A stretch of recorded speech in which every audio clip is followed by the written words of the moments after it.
Shedeur he's a very impressive young man. He's poised, he's calm, he's smart.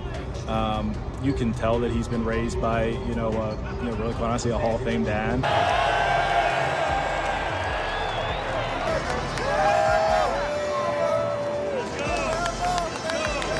I don't know where that report came from. That's not a request that we made. That being said, I want to be clear, that would have no bearing in terms whether he participated or not. That has no bearing in terms of how we think of it. But I don't know where that came from. It wasn't a touchdown. It wasn't a dance in the end zone, and it definitely wasn't part of the script. The moment that made NFL fans across the country stop scrolling happened after the game, in a quiet hallway, when no one was supposed to be watching. Two people stood face to face, one a GM who'd been ridiculed all offseason, the other a rookie quarterback who wasn't even supposed to be on the field yet. What they said? Just 10 seconds long, but it lit up the internet, broke a fan base wide open, and exposed a truth the Cleveland Browns had been trying to keep quiet for years. Because this wasn't just a win, it was the end of a 30-year curse. It was a challenge to the front office, and it might have been the start of something Cleveland hasn't seen in decades. A real franchise quarterback. But before that moment went viral, everything behind it almost got buried. And what comes next could change everything. The clip that broke the internet didn't come from a press conference or a highlight reel. It came from a hallway, no music, no editing.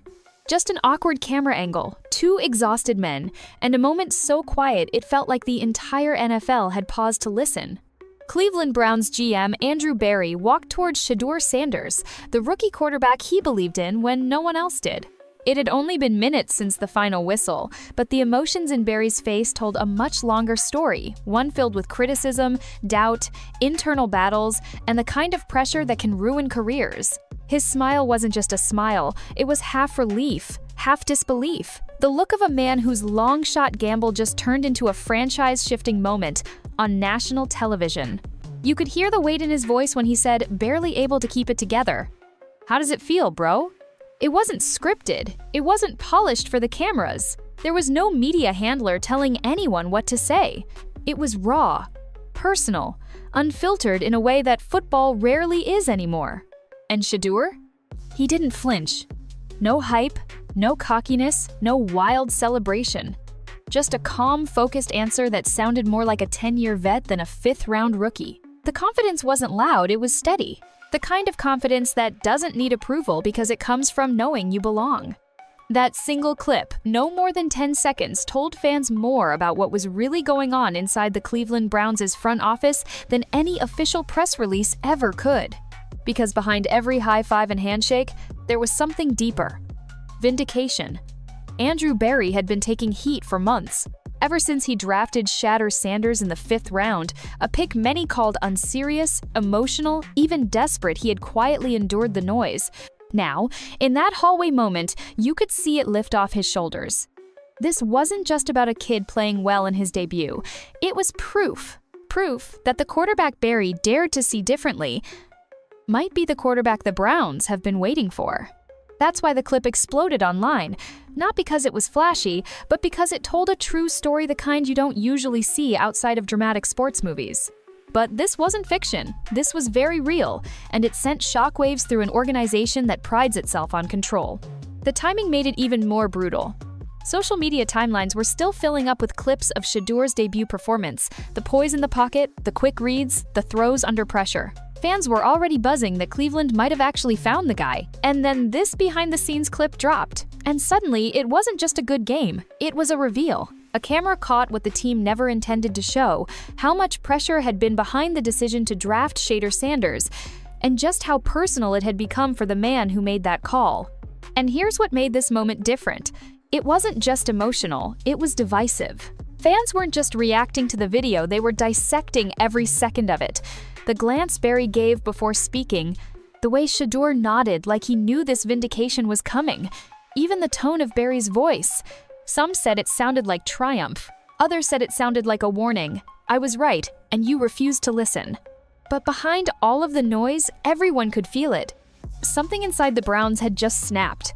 This was the first time in years fans saw clear tension between belief and control, the quiet war between vision and fear. Barry had taken the risk. He had planted the flag. And now, all the coaches, executives, and doubters who questioned him were on the wrong side of something they couldn't undo. Because this wasn't a quarterback going viral for dancing or talking trash. It was a rookie quarterback going viral for doing the thing the Browns have failed to do 17 times before him win in Week 1 as a starter with decades of losing on his back. And the man who drafted him had just gone from potential scapegoat to franchise savior all in 10 quiet seconds. The video spread like wildfire for one simple reason: it felt real. Fans know when something is polished. They've seen the canned post-game interviews, the rehearsed coach speak, the smiling handshakes in locker room tunnels. But this moment didn't have any of that. It was awkward, honest, unfiltered in the best possible way. That's why it exploded across TikTok, Twitter, YouTube Shorts, and Instagram Reels. Because for once, it felt like everyone saw what the Browns had been keeping behind closed doors, a quarterback ready for the moment, and a GM who finally had a reason to say, "Told you." But that was only the beginning. Because what the clip didn't show was the tension bubbling under the surface. Not all parts of the organization were cheering. Some saw the spotlight shifting, others felt control slipping away. And when the cameras turned off, the real decisions were just getting started. Because what happens next would shake the Browns' foundation even harder than that win. When Andrew Berry selected Shaduer Sanders in the 5th round of the NFL draft, he didn't just make a pick, he made a bet that almost nobody understood. The headlines said it all. Too early, too risky, too much hype, not enough tape. And the noise didn't stop there. Almost immediately, analysts on live broadcasts smirked. Some laughed outright. Former players went on record calling it an emotional move, hinting not so subtly that the Sanders name had clouded Berry's judgment. One viral sports talk show clip even asked, "Is Dion's last name worth a draft pick?" In an era where GMs are expected to play it safe, Berry did the opposite. He chose a quarterback who didn't come from the typical mold, didn't have the traditional build, and certainly didn't please the front office executives who wanted something safer on the stat sheet. From day one, it was clear. Berry was on an island, and he knew it. Reports quickly surfaced from inside the building. People close to the organization leaked, off the record, that others in the room were pushing for a different quarterback. They wanted someone with starting experience, polished pedigree, someone who wouldn't spark headlines, but wouldn't spark controversy either. Berry ignored them. He didn't need a perfect passer rating or highlight reel hype to trust what he saw. What convinced him wasn't flashy, it was subtle. It was the intelligence, the way Sanders processed information, the composure under pressure. The mental sharpness that separated him from other prospects who threw harder or ran faster but cracked when things got chaotic. Berry saw a quarterback who didn't panic, one who could lead not by yelling but by thinking. And in a league that eats rookies alive, especially in Cleveland, that mattered more than stats ever would. Still, belief doesn't instantly silence critics, not when you're the GM of a franchise haunted by decades of failure. A 5th-round quarterback pick wasn't just unpopular, it was unforgivable to some. In the months that followed, Berry took fire from everywhere: sports, pundits, local radio, even some of the team's own season ticket holders. His decision was picked apart constantly. The safe bet would have been to apologize, to backpedal, to call it a depth pick, and move on. But Berry didn't flinch. He went quiet, not out of fear, but focus. No excuses, no walkbacks, just confidence. Behind closed doors, he gave Shaduer the same respect he gave top-shelf talent. Quiet film sessions, deep playbook talks. A vision that went completely against what the public was expecting. Because in Berry's head, this wasn't a backup. This was the guy. And that's what made Shaduer's debut so powerful. It wasn't just that he won, it's how he won underprepared, underhyped, and under pressure. He didn't rely on miracles or broken plays. He controlled the offense like someone who'd been there before. He made routine reads look elite. He moved like a starter.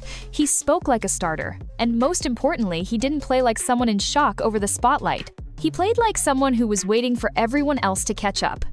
And finally, Andrew Berry had proof. That one game, that one win was more than just a rookie victory. It was the end of the narrative that Berry had lost his touch. Now, fans weren't asking, why did he draft this guy? Instead, they were asking the one question every GM dreams of hearing. What did he see that the rest of us missed? Inside football circles, the win sparked massive conversation. People started calling Barry a visionary. Analysts began comparing him to forward-thinking GMs who make bold moves and define cultures. One NFL insider even tweeted, "Drafting Shedeur in the 5th round might end up being the smartest pick Cleveland has made in 20 years." But not everyone was celebrating. Because if Barry's vision had been right, it meant that someone else had been wrong. Coaches, advisors, executives, people who fought against giving Shaduer first-team reps during camp, people who doubted whether he was even ready for the NFL, let alone that kind of pressure. Barry's decision blew a hole through the entire slow-moving structure around him, and now the organization couldn't hide behind developing talent or waiting to see what happens. Shaduer had already done the thing no rookie has done in Cleveland in 30 years, and he did it with only a week's notice. Suddenly, Barry's gamble wasn't just paying off, it was galvanizing public opinion, energizing season ticket holders, and shifting power inside the building. Because in football, results speak louder than strategy meetings. And once the fans get behind a player and the GM who backed him, the rest of the organization is forced to keep up. Barry held the receipts. Now the rest of the Browns had to stare at them. This wasn't just a smart call, it was a power move. And the man who had been second-guessed for months was now being viewed as the only one who truly saw what was coming. But the win didn't just validate Barry, it put everyone else on notice. Because now the spotlight wasn't just on Shaduer, it was zeroed in on the coaches who didn't trust him, the systems built to keep him in the background, the reps he didn't get, the plans he wasn't part of, and the fans could feel it. This wasn't just redemption for a GM. It was a reality check for the people who tried to keep the future waiting. Shaduer Sanders didn't just win a football game. He broke something that the city of Cleveland had been quietly dragging behind it for nearly 30 years, a curse that wrapped around every rookie quarterback who tried to carry this franchise forward. Before that night, it had happened 17 straight times. 17 rookie quarterbacks had stepped onto the field for the Browns in their NFL debut, and 17 had been defeated. Some were highly drafted, others were backups forced into impossible situations. A few were labeled as the next big thing. Every single one of them became a name in a long, losing list. Some lost their jobs, others lost their confidence, all of them lost the game. A generation of fans grew up knowing one ugly truth. The Browns could draft anyone, sign anyone, hype up anyone, but the moment they took the field for the first time, the losing would always find them. And it wasn't just about the weapons, the coaching, or the scoreboard. It was something deeper, something heavier. The weight of all that disappointment, all the wasted potential, all the false hope. That streak of 17 losses wasn't just a statistic, it was a symbol. A reminder that Cleveland had forgotten how to believe in quarterbacks. Then came Shaduer Sanders, not with fanfare or favoritism, but with 1 week of practice, no rhythm with the starters, minimal snaps in the preseason, and most importantly, no excuses. This wasn't supposed to be his game. In fact, if things had gone according to plan, he wouldn't have even played. Reports had already made it clear Shaduer wasn't getting serious first-team reps. He was on the outside of the conversation all off-season, rarely mentioned when coaches spoke publicly, mostly pushed into third-string scenarios. And yet, when the moment came with a cursed stat line behind him, an entire city's cynicism over his shoulder, and cameras watching his every move, he didn't stumble like the 17 before him. He took the field like it belonged to him. This wasn't a game manager win. This wasn't a fluky, low-scoring defensive slugfest where he just happened to survive. This was a command performance, legit reads, NFL throws, perfect composure in a pressure situation, more than 200 yards. No panic, unshakable rhythm. He called protections. He manipulated safeties with his eyes. He got the ball out fast. And most importantly, he made everyone around him better. The offense looked different. It moved with intent. The receivers, sharper. The O-line, more locked in. Even the defense, which racked up 10 sacks that night, played with a fire that looked contagious.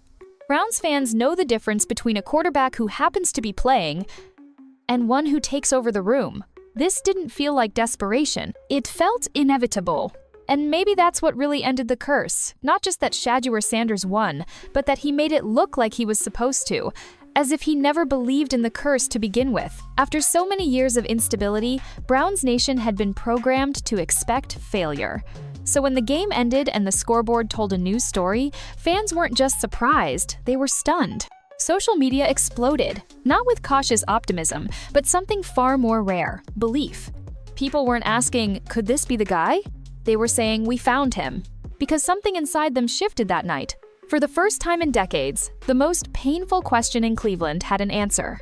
Not who's next, not how long until this guy flames out, but something they hadn't said with confidence since the 90 seconds. He's our quarterback. Even more shocking? It wasn't the highlight throws that stuck with people. It was the way he moved. The silence between the big moments. The rhythm. The patience. The way he came back to the sideline after a big play, no dancing, no bragging, just a focused look, as if he hadn't surprised himself. And that's what set Shaduer apart from the long list of maybes and might-be goods Cleveland has seen over the last 30 years. He didn't act like a player trying to prove he belonged. He acted like someone who knew he did and was quietly waiting for everyone else to catch up.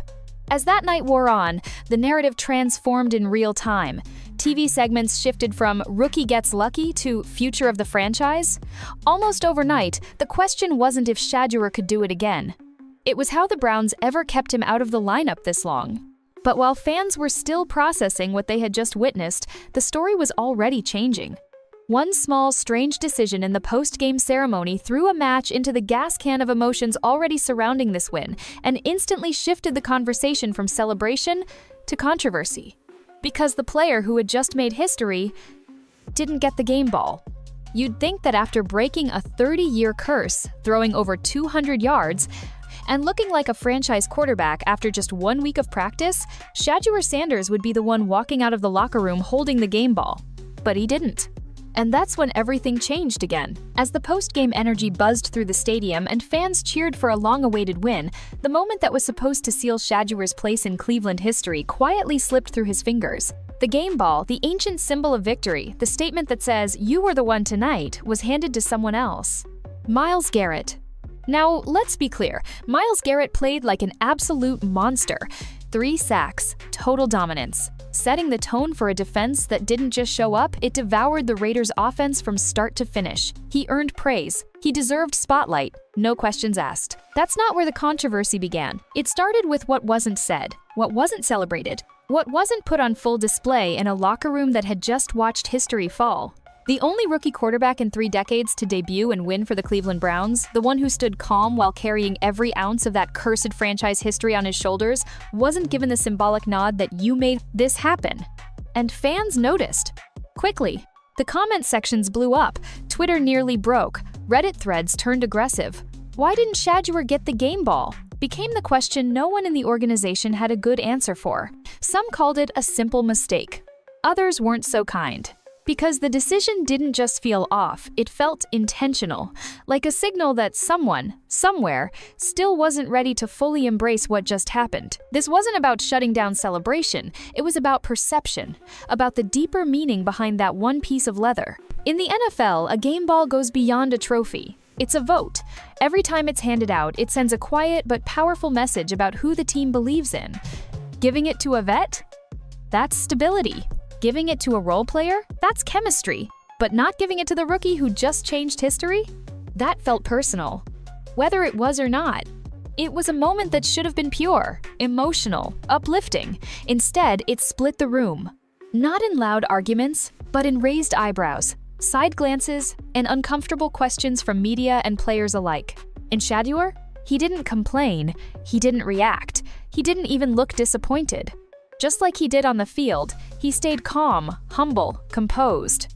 But for fans watching, that silence from him only made the situation louder. Because what did it mean when the kid who just delivered the most hopeful performance in years didn't get the team's top post-game honor? Was it an oversight? Or was it proof that behind Shaduer's rise, someone else was still holding on to the past? Sports talk shows instantly picked it up.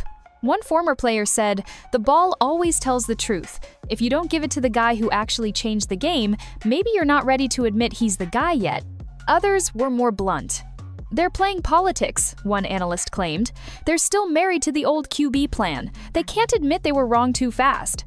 And then the story escalated again. Because just when the conversation was slowly dying down, Shaduer gave one interview. One low-key, nonchalant sentence that made the entire controversy blow wide open. When asked about the game and winning his first NFL start, he said something nobody forgot. "This win is crazy.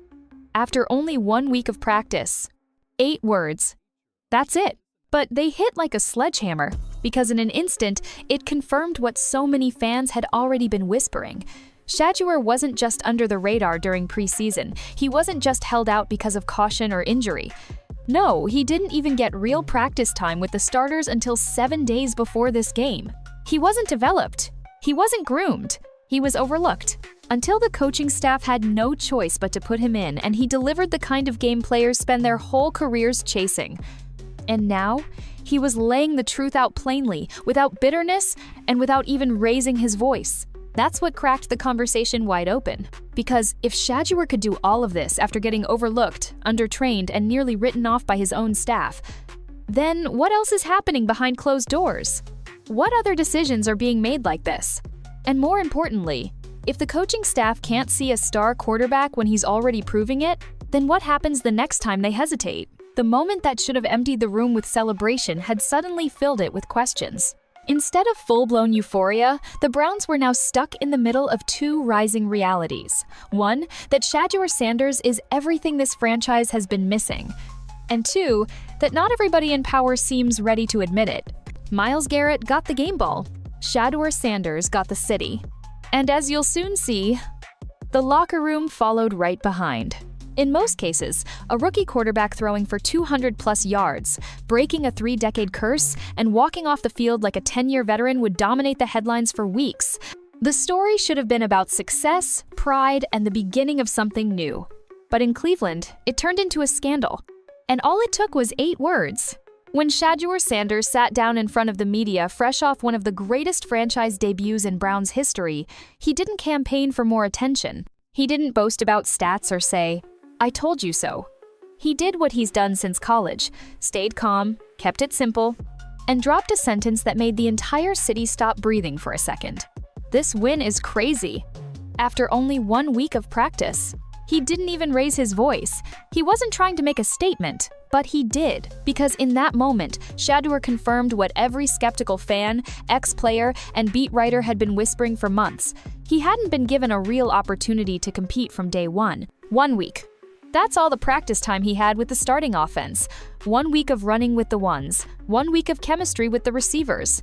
1 week of figuring out a playbook most quarterbacks spend an entire training camp digesting.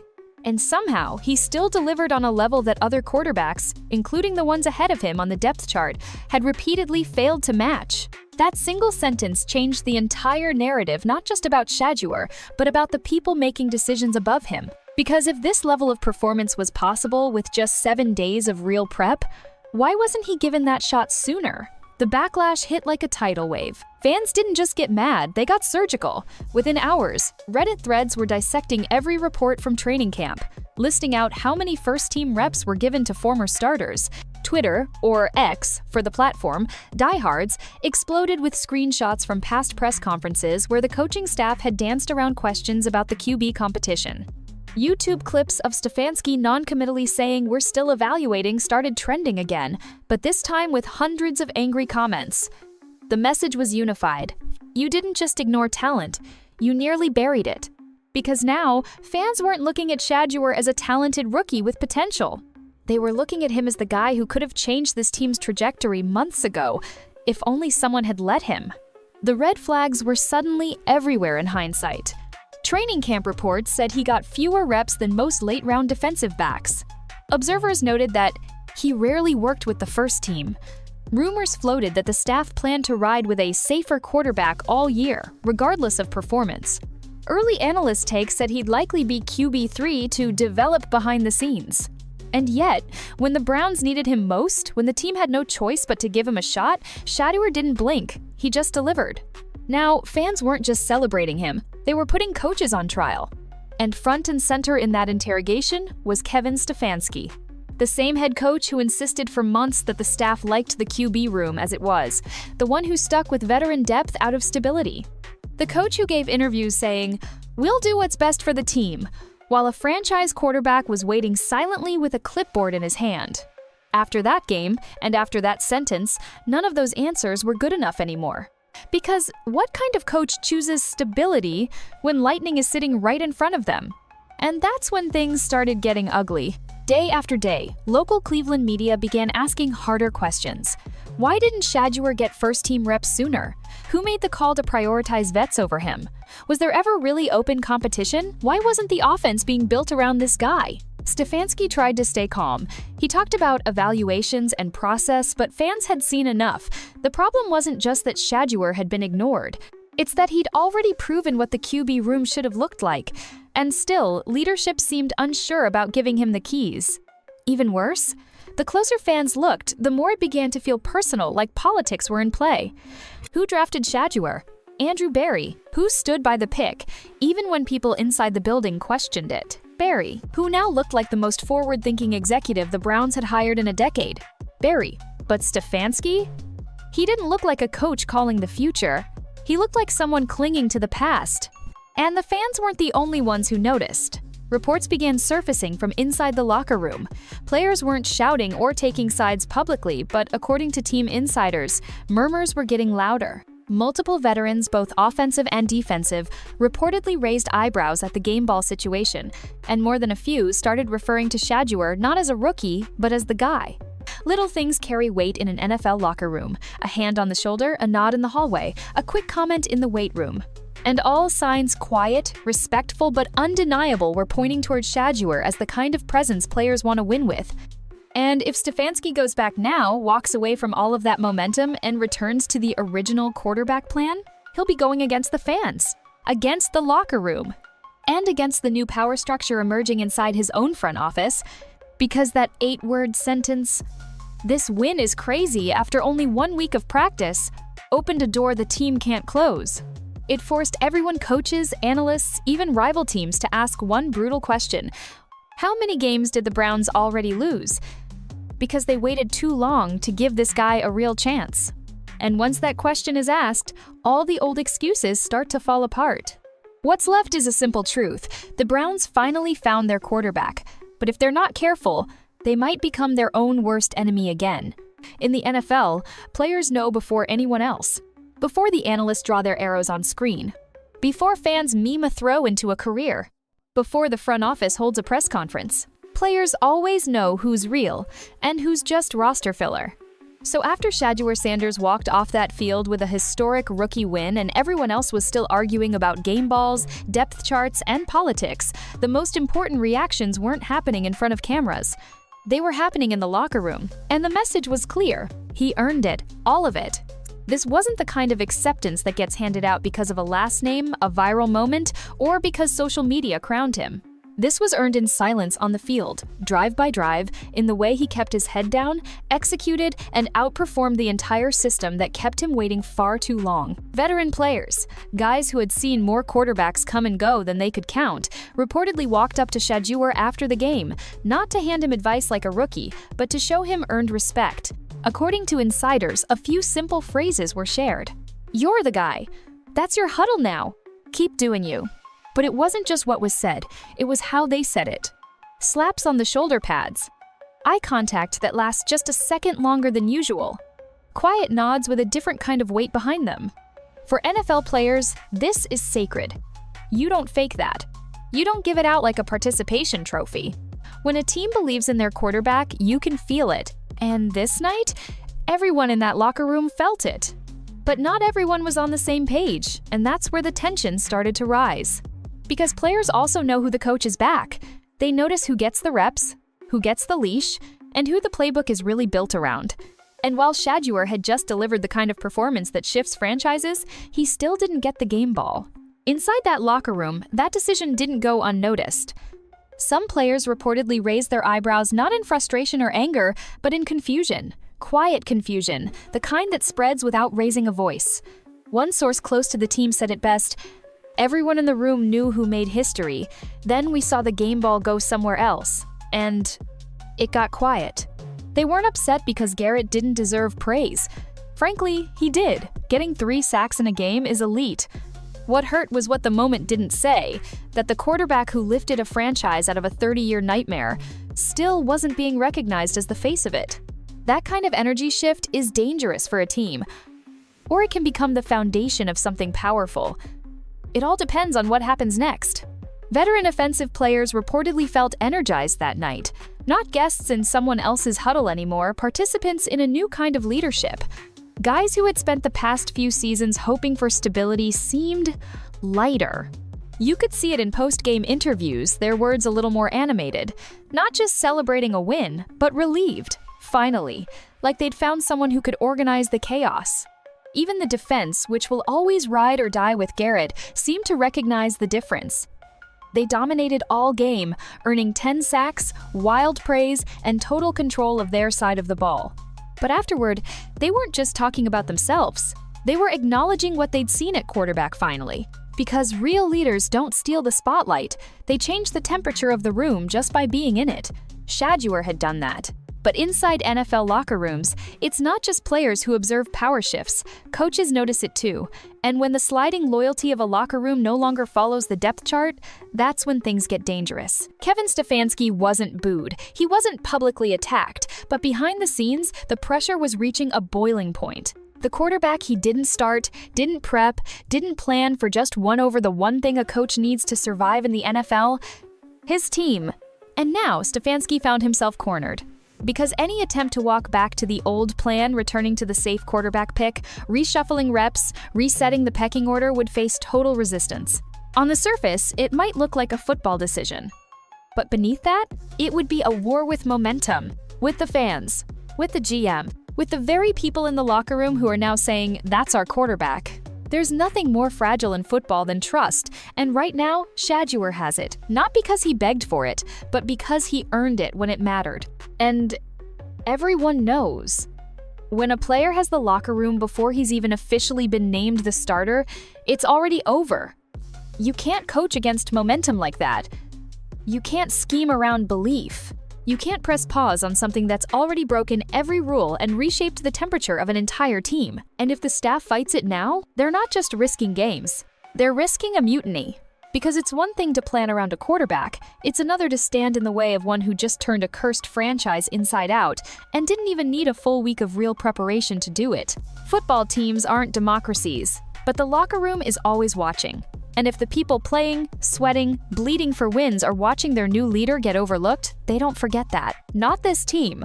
Not this year. Not after what just happened. And while the noise online kept growing louder, the people inside the building weren't just watching it happen. They were feeling it. Especially one man waiting at the end of the tunnel. Not as a coach. Not as a GM, but as something else entirely. A father. All the cameras were off. The noise had died down. The locker room was finally starting to clear when one last moment, one real moment unfolded, far from the reporters, the podiums, and the stadium lights. It wasn't on the field, and it wasn't for the cameras.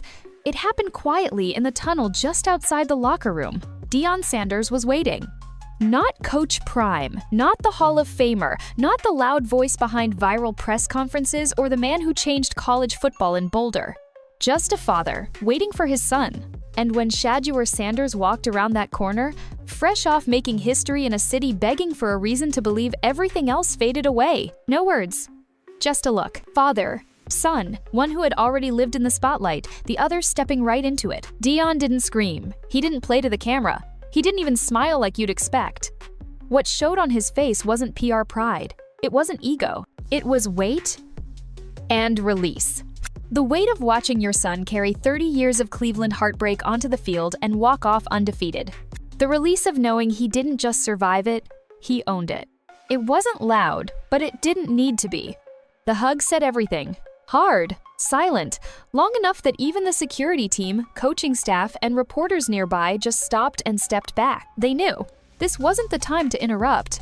Not when something this rare was happening, a father seeing his son not chase his shadow, but finally step out of it. For months, critics had dismissed Shaduer as Dion's kid. They said the hype was fake, that draft pick was charity, that he wasn't ready for the NFL, let alone to wear the weight of the Cleveland Browns' disaster history. But that night, after that game, none of those takes mattered anymore. Because when Dion looked at his son in that tunnel, he didn't see someone hoisting the Sanders name like a brand. He saw someone forging his own legacy. And the rest of the world saw it too. And it's not just about the win, it was how Shaduer handled the moment. Calm after a historic performance. Class during controversy over the game ball. Poised despite being overlooked all offseason. Dozens of quarterbacks would have let that spotlight feed their ego. He didn't. Shaduer acted like a man who already knew who he was. And that's exactly what he showed his father when they shared that quiet moment. Not a boy living off a name, but a quarterback stepping into a franchise starving for leadership. And for Dion, that might have been the most powerful thing of all. Because no matter how legendary your career is as a player, nothing matches watching your child rewrite their own story. One that stands on its own, apart from yours. That moment in the tunnel spread across social media within minutes. One blurry clip, shot from a bad angle, showed them hugging. No words. But that didn't matter. It broke through everything anyway, because everyone watching instinctively understood what they were seeing. A father watching his son finally get the moment he deserved. A football icon feeling something even bigger than fame.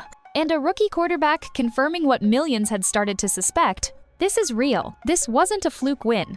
This wasn't a feel-good story wrapped in nepotism. This was a changing of the entire gravity of Cleveland football. It was emotional. It was surreal. And it was exactly what fans needed after 3 decades of failure disguised as hope. Because for years, Browns fans kept waiting for a rookie to turn the corner. Every time one was drafted, the city asked the same aching question. Could this be the one? 17 times in a row, the answer was no. But this time, something felt different. Not just because of what Shaduer did, but because of who he showed up as, when all of the spotlight, pressure, and expectation came crashing down. And when Dion hugged him steady, quiet, full of meaning, you couldn't help but feel it too. This isn't just a story about a curse ending. It's the beginning of something Cleveland hasn't truly had since the 90 seconds. A quarterback who believes. And makes everyone else believe too. That night didn't just mark a franchise's turning point. It gave us a new picture not of Dion, the icon, standing in front of his son, but bowing out of the frame and saying in everything but words, "This is your moment now." And Shaduer didn't flinch. He didn't act surprised. He looked like someone who'd seen this moment coming all along. The win was real. The moment went viral. The locker room shifted. And the fans? They were louder than ever. By the end of that week, one thing was crystal clear. The Shaduer Sanders era had arrived, whether the Browns were ready for it or not. But inside the team facility, the big question wasn't about talent anymore. It wasn't even about experience. It was about something far more complicated and far more dangerous. Would the Browns have the guts to move forward, or would fear drag them backward again? Because make no mistake, this team has been here before, right on the edge of breakthrough, right in front of change. And every time, they've hesitated. They've ignored momentum. They've played the long game. They've chosen comfort over courage. And fans can list the receipts quarterback after quarterback who showed flashes, only to be benched, buried in favor of a more experienced, safe option, or walked out of the building before the ink dried on their jerseys. That's what makes this situation so different, because this time, the whole world is watching. This time, Cleveland isn't just hoping for a breakout. They've seen it. And they're not asking anymore, they're demanding. Start Shaduer. Build around him. Let him lead. Social media timelines are flooded.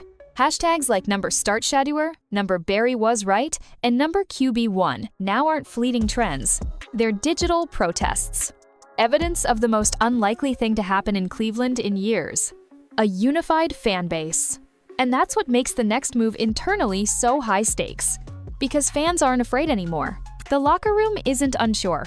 The GM, Andrew Berry, has gone from bold to vindicated. The only quiet place left? The head coach's clipboard. And every second that goes by without Shaduer being officially named, the starting QB isn't just a delay. It's a message. To the fans, to the players, even to the young quarterback, who has already proven what he's capable of. That hesitation, intentional or not, is the only thing keeping Cleveland from completely stepping into its future. Because now it's no longer about whether Shaduer is ready. It's about whether the team is... Are they ready to stop cycling through quarterbacks every 2 seasons? Are they ready to stop covering bold decisions with cautious game plans? Are they ready to hand the keys, really hand them over and say, "We believe in a new way of doing this"? Because that is what Shaduer Sanders represents. He's not just a new face, he's a new attitude. Where past Browns QBs tried to survive the pressure, Shaduer ignored it. Where others cracked under the city's desperation, he made it look like he was born to be here. And where most rookies need time to settle in, Shaduer walked into a cursed starting job and rewrote the narrative overnight with only a week of prep. If you're a franchise that has spent decades looking for leadership under center, what more do you want? What exactly are you waiting for? Every day that passes without naming him, the starter isn't just indecision. It's an organizational risk. Because if Stefanski and his staff hesitate now, if they fall back into loyalty to the old depth chart out of safety or nostalgia, they're not just making a football decision. They're declaring war on everything that's changed in the last week. The fans who finally believe. The team veterans who finally feel inspired. The GM who finally looks like a visionary. And the locker room that finally saw the kind of quiet leadership they haven't felt in years. They'd be choosing stability over spark, reputation over results, control over culture.